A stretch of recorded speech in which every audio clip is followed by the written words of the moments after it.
Alright, for the Kenpo Karate for Kids, the next one step we have is the Windmill Block.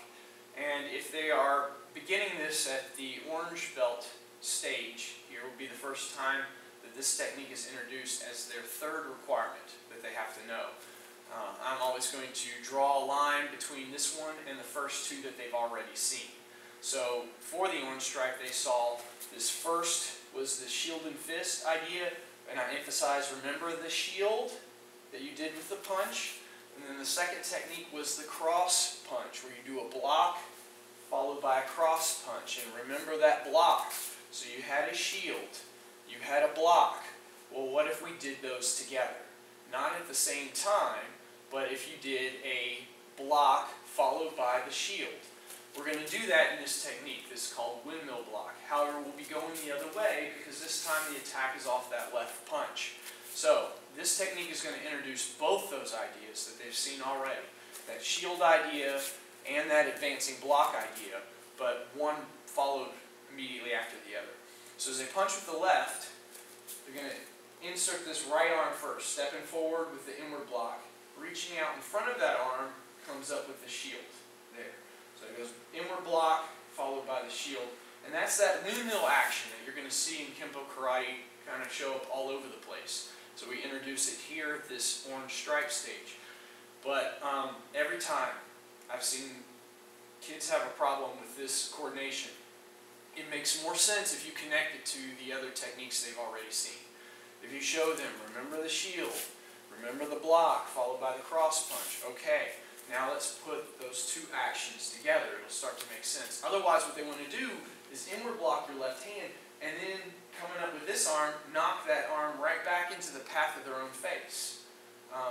So you have to connect all those ideas. So they see both the block as well as the shield. Now with windmill block, putting those together, there's one count. Both happen. Inward block with the right, outward block with the left. One right after the other. Now I'm going to keep this right arm set here. Another thing they'll want to do is chamber this hand. Don't let them do it, because from that inward block, I'm going to finish with this outward hammering back fist strike.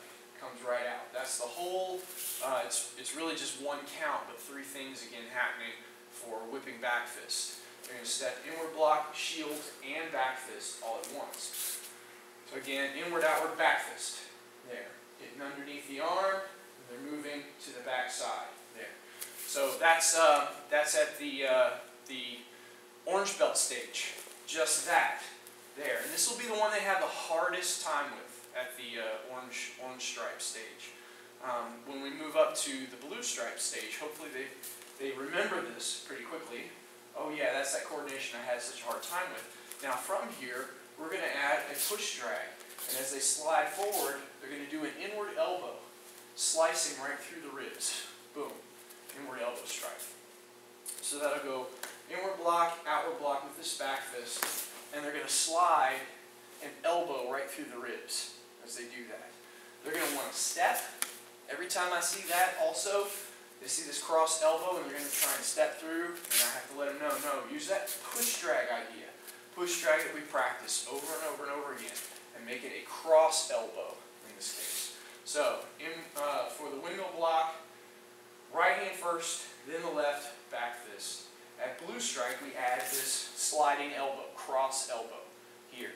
And then from here, we're going to come back on the last, would be brown. When we come back to brown, we're going to come back with another elbow going back through the other side. So the elbow coming through the front side of the ribs, and they're going to come back, elbowing through the back side. If you want to show them, they can do a little back fist on the way too. They can hit like the kidneys, back fist, followed by another elbow, putting all that together. So it'll go inward block, outward block, and back fist. And then at blue stripe, we add this sliding elbow. At brown, we're going to come back. You can add this back fist, followed by an inward elbow, catching the back side of the ribs as well. There. So they're spinning with these elbows, inward, going one direction, and then spinning back the other way. One more time, windmill block all together is block, outward shield, back fist, slide, and elbow, back fist, elbow, all together. And that's a brown stripe technique in full. And again, it'll show up in our advanced form 1 and so that it's practiced that way, that it's saved in memory. But the full form of that shows up as a brown stripe.